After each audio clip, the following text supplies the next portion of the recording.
Bismillahirrahmanirrahim. Assalamualaikum warahmatullahi wabarakatuh. Nama saya Baik Nispi Hidayatun Nisa dari Fakultas Keguruan dan Ilmu Pendidikan Universitas Mataram, Prodi PPKN semester 3. Di sini saya akan menjelaskan tentang materi-materi pokok dalam hukum pidana yang ada pada mata kuliah hukum pidana dan kriminologi. Materi pada bab 1 ini memaparkan tentang yang pertama, konsep dasar hukum pidana yang dijabarkan dalam 5 subbab pembahasan. 1. Menjelaskan tentang pengertian hukum pidana. Yang kedua, menjelaskan tentang fungsi hukum pidana. Yang ketiga, sifat dari hukum pidana dan jenis-jenis hukum pidana. Yang kelima yaitu menjelaskan tentang lembaga penegak dari hukum pidana. Materi pada bab ini sangat penting dalam rangka membangun pengetahuan dasar kita tentang hukum pidana. Dengan demikian, penguasaan materi pada bab ini sangat menunjang kita untuk mempelajari materi-materi atau topik berikut. Istilah pidana itu berasal dari kata straf yang dari Belanda dan sering disebut dengan istilah hukuman. Istilah pidana lebih tepat daripada istilah hukuman. Kenapa? Karena hukuman sudah lazim merupakan terjemahan dari rek. Dan dapat dikatakan bahwa istilah pidana dalam arti sempit yaitu berkaitan dengan hukum pidana. Pidana sendiri didefinisikan sebagai suatu penderitaan yang sengaja diberikan oleh negara kepada seseorang atau beberapa orang sebagai akibat hukum atau sanksi baginya atas perbuatan yang telah melanggar larangan hukum pidana. Oke, di sini kita langsung saja kepada sub materi yang pertama, yaitu pengertian dari hukum pidana. Hukum pidana sendiri dapat diartikan sebagai keseluruhan dari peraturan-peraturan yang menentukan perbuatan apa saja yang dilarang dan termasuk ke dalam hukum pidana atau tindak pidana tersebut, serta menentukan hukuman apa saja yang dapat dijatuhkan terhadap orang yang melakukan tindak pidana tersebut. Submateri yang kedua yaitu fungsi dari hukum pidana. Hukum pidana sendiri memiliki fungsi secara umum dan secara khusus. Secara umum, hukum pidana itu sebenarnya fungsi dari hukum pidana secara umum ini sama saja dengan fungsi hukum-hukum pada umumnya, yaitu untuk mengatur hidup dalam kemasyarakatan atau menyelenggarakan suatu tata dalam masyarakat. Fungsi hukum khusus di sini yaitu fungsi untuk melindungi suatu kepentingan hukum terhadap perbuatan-perbuatan yang melanggar dengan suatu sanksi atau hukuman yang berupa pidana dan telah ditetapkan oleh undang-undang dan yang sifatnya di sini lebih tajam daripada hukum-hukum lain atau untuk memberikan suatu aturan dalam melindungi pihak yang telah dirugikan. Yang ketiga yaitu sifat dari hukum pidana. Hukum pidana sendiri umum dan bersifat secara publik, karena hukum pidana itu menyangkut tentang kepentingan anggota masyarakat secara menyeluruh sebagai dampak dari tindak pidana atau kejahatan yang telah dilakukan oleh seseorang tersebut. Kemudian yang keempat yaitu jenis dari hukum pidana. Di sini dapat kita cermati bahwa terdapat berbagai jenis penggolongan dari hukum pidana. Yang pertama yaitu berdasarkan muatan materinya. Hukum pidana itu meliputi hukum pidana material dan hukum pidana formil. Yang kedua, berdasarkan sumber diaturnya. Jenis hukum pidana itu berdasarkan sumber diaturnya yaitu kepada siapa hukum itu berlaku, dan di sini yaitu terdiri dari hukum pidana umum dan hukum pidana khusus. Yang ketiga, berdasarkan bentuknya, hukum pidana di sini yaitu hukum pidana tertulis dan hukum pidana tidak tertulis. Selanjutnya, berdasarkan waktu berlakunya, hukum pidana di sini digolongkan menjadi hukum pidana lokal dan hukum pidana nasional. Selanjutnya, materi yang kelima yaitu lembaga penegak hukum pidana. Di sini lembaga penegak hukum pidana yaitu kepolisian. Kepolisian memiliki tugas pokok dalam memelihara keamanan dan ketertiban masyarakat. Dan juga menegakkan hukum, memberikan perlindungan, serta pengayoman kepada masyarakat. Yang kedua, lembaga penegak hukum pidana di sini yaitu kejaksaan. Sebagai lembaga penuntut umum dalam perkara pidana, penuntut umum ini berwenang dalam melakukan penuntutan terhadap siapa saja yang didakwa melakukan suatu tindak pidana dalam daerah hukumnya dengan melimpahkan perkara kepada pengadilan yang berwenang. Ketiga, di sini lembaga penegak hukum pidana yaitu peradilan. Peradilan memiliki tugas menerima, memeriksa, dan menuntut perkara yang diajukan kepadanya.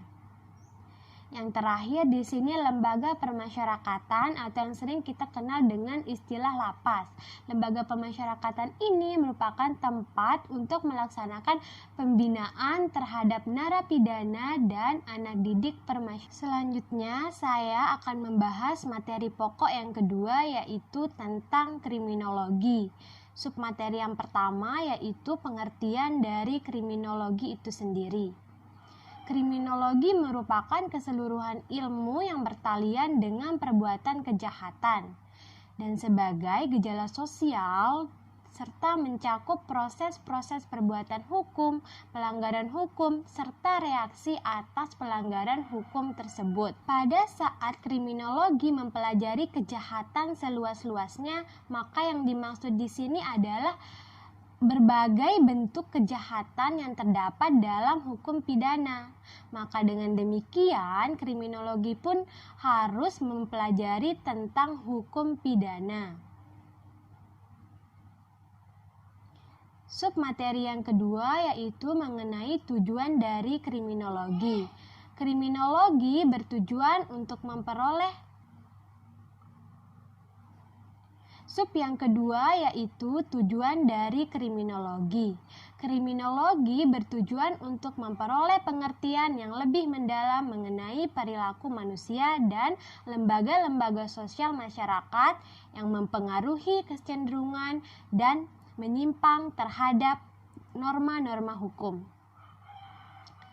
Lalu tujuan yang kedua yaitu mencari cara-cara yang lebih baik untuk mempergunakan kebijakan sosial yang dapat mencegah atau mengurangi suatu tindak kejahatan. Dan terhadap hukum pidana, kriminologi sendiri dapat bertujuan sebagai tinjauan terhadap hukum pidana yang berlaku serta memberikan rekomendasi dalam hukum pidana tersebut. Selanjutnya, submateri yang ketiga yaitu manfaat kriminologi. Yang pertama yaitu kriminologi di sini bermanfaat untuk memahami gejala-gejala kejahatan dan penyimpangan sosial yang terjadi dalam masyarakat tentang mengapa seseorang itu melakukan tindak kejahatan. Yang kedua, manfaat yang kedua yaitu untuk memecahkan masalah secara teoritis dan positif.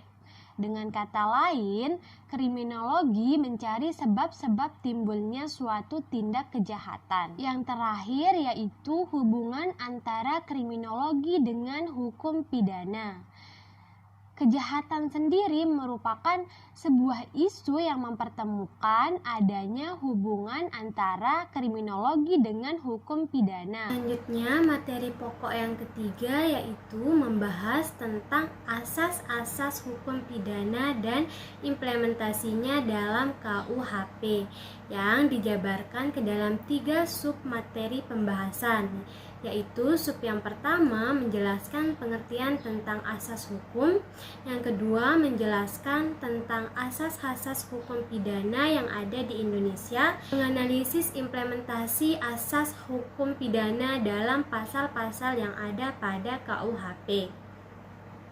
Materi pada bab ini sangat penting untuk kita pelajari dalam rangka mengkonstruksi pemahaman dasar kita tentang berbagai prinsip yang menjadi dasar acuan dalam mengembangkan substansi hukum, khususnya hukum pidana yang ada di Indonesia sendiri.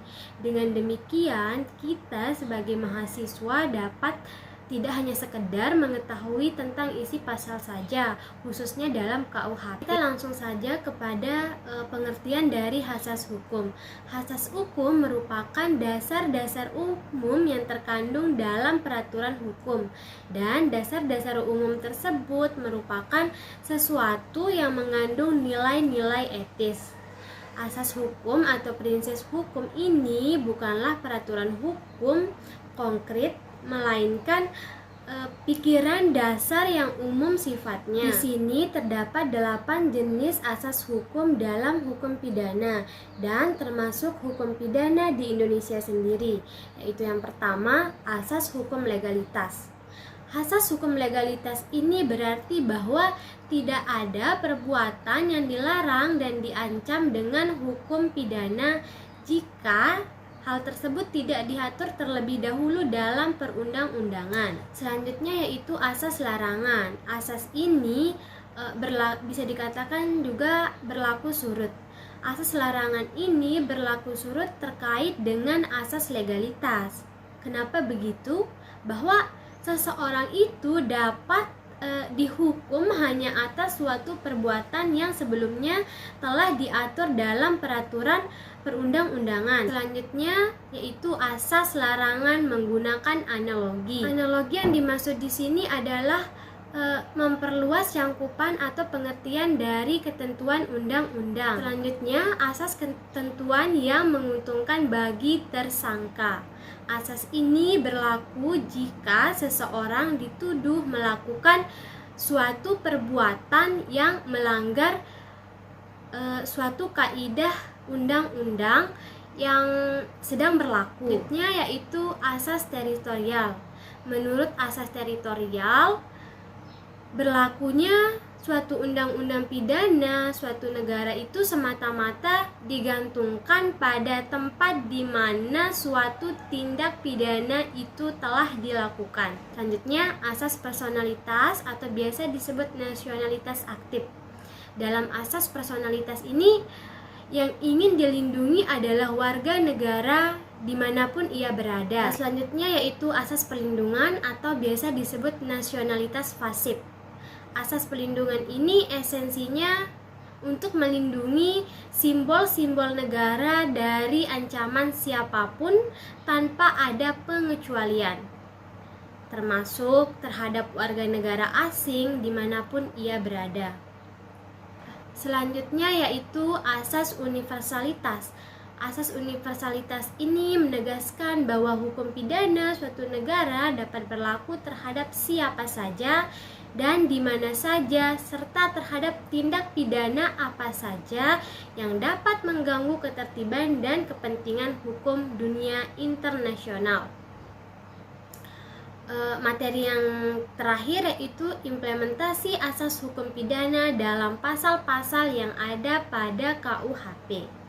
Untuk membuktikan bahwa berbagai asas hukum pidana sudah terimplementasi dalam produk hukum pidana, maka tentunya dapat dilakukan dengan mencermati isi pada pasal-pasal dalam KUHP yang esensinya merupakan implementasi dari asas saya jelaskan. Yang pertama yaitu asas legalitas. Asas ini terimplementasi dalam pasal 1 ayat 1 KUHP. Hal ini juga dapat kita cermati dari isi atau substansi pasal tersebut. Yang kedua, asas ketentuan yang menguntungkan bagi seorang tersangka. Asas ini dapat terimplementasi dalam pasal 1 KUHP ayat 2. Dan hal ini dapat kita cermati juga pada isi substansi pasal tersebut. Yang ketiga yaitu asas teritorial. Asas ini terimplementasi dalam pasal 2 ayat 2 KUHP. Yang keempat yaitu asas personalitas. Asas personalitas ini terimplementasi dalam pasal 5 KUHP. Selanjutnya asas perlindungan. Asas ini terimplementasi dalam pasal 4 KUHP. Selanjutnya saya akan menjelaskan materi yang keempat yaitu tentang ajaran sebab akibat dalam hukum pidana yang dijabarkan ke dalam 5 subbab pembahasan. Subbab yang pertama yaitu saya akan menjelaskan tentang pengertian dari ajaran sebab akibat. Yang kedua yaitu menjelaskan tentang tujuan dalam mempelajari sebab akibat. Yang ketiga tentang hubungan kausal antara sebab dengan akibat. Yang keempat yaitu menganalisis rumusan sebab akibat dalam KUHP. Yang kelima atau yang terakhir ini menganalisis implementasi ajaran sebab akibat dalam praktek hukum. Oke, yang pertama saya akan menjelaskan sedikit tentang ajaran sebab akibat. Pengertian ajaran sebab akibat di sini atau yang biasa disebut dengan kausalitas adalah suatu ajaran yang berusaha untuk menjawab dan mencari jawaban dari masalah tindak pidana. Ajaran kausalitas dapat membantu para praktisi hukum, terutama hakim, dalam mencari dan menentukan ada atau tidak adanya hubungan kausal antara wujud perbuatan dengan akibat yang timbul. Yang selanjutnya, tujuan dalam mempelajari sebab akibat. Di sini, tujuan dalam mempelajari ajaran sebab akibat dalam hukum pidana yaitu yang pertama, untuk mencari hubungan antara sebab dan akibat tentang seberapa jauh akibat tersebut ditentukan oleh sebab. Yang kedua yaitu menentukan ada atau tidaknya suatu tindakan yang dapat dipidana atau membantu para praktisi hukum terutama hakim untuk mencari jawaban dari masalah akibat tindak pidana itu sendiri. Tujuan yang ketiga yaitu untuk dapat menentukan siapa yang harus bertanggung jawab atas suatu akibat tertentu berupa suatu tindak pidana. Selanjutnya, hubungan antara sebab dengan akibat. Hubungan keterkaitan atau ketergantungan dari dua realitas, konsep, gagasan, ide, atau permasalahan. Suatu kegiatan tidak dapat mengalami suatu akibat tanpa disertai oleh suatu sebab. Selanjutnya, rumusan sebab akibat. Dari berbagai pasal dalam KUHP menunjukkan bahwa berbagai bentuk rumusan dari sebab akibat, yaitu rumusan yang pertama yaitu rumusan sebab akibat dirumuskan secara sekaligus. Hal ini antara lain dapat kita cermati dari ketentuan pasal 358 KUHP. Yang kedua, akibat dirumuskannya secara jelas. Hal ini dapat dicermati dari ketentuan pasal 194 ayat 2 KUHP. Yang ketiga, penyebab dirumuskannya secara jelas. Hal ini dapat kita cermati dari ketentuan pasal 351 dalam ayat 1 KUHP. Yang keempat, sebab kausa. Sebab kausa ini dirumuskan berupa suatu tindakan tertentu tanpa mensyaratkan telah timbulnya akibat. Hal ini antara lain dapat dicermati dari ketentuan pasal 122 poin kedua KUHP. Yang kelima yaitu akibat dirumuskan berupa suatu kenyataan tertentu tanpa menentukan suatu kelakuan atau tindakan tertentu. Hal ini antara lain dapat kita cermati dari ketentuan pasal 359 dan 360 KUHP. Selanjutnya, implementasi ajaran sebab akibat dalam praktik hukum pidana. Implementasi ajaran sebab akibat dalam praktik hukum pidana di sini sangat terkait dengan peranan hakim dalam pengambilan keputusan. Karena dalam pengambilan keputusan, seorang hakim itu selalu dihubungkan dengan ajaran sebab akibat. Materi selanjutnya yaitu di sini tentang menjelaskan perbuatan pidana, yang dimana di sini dijabarkan ke dalam 3 subbab pembahasan. Subbab yang pertama yaitu pengertian dari perbuatan pidana. Yang kedua menjelaskan unsur-unsur subjektif dari perbuatan pidana. Yang ketiga menjelaskan unsur-unsur objektif dari perbuatan pidana. Menjelaskan pengertian dari perbuatan pidana. Perbuatan pidana merupakan suatu perbuatan atau serangkaian perbuatan manusia yang bertentangan dengan undang-undang atau peraturan perundang-undangan yang lain terhadap perbuatan mana diadakannya tindakan penghukuman. Perbuatan yang tergolong tindak pidana adalah perbuatan yang dilarang dalam hukum yang dapat diancam dengan sanksi pidana. Selanjutnya, unsur-unsur subjektif dari perbuatan pidana.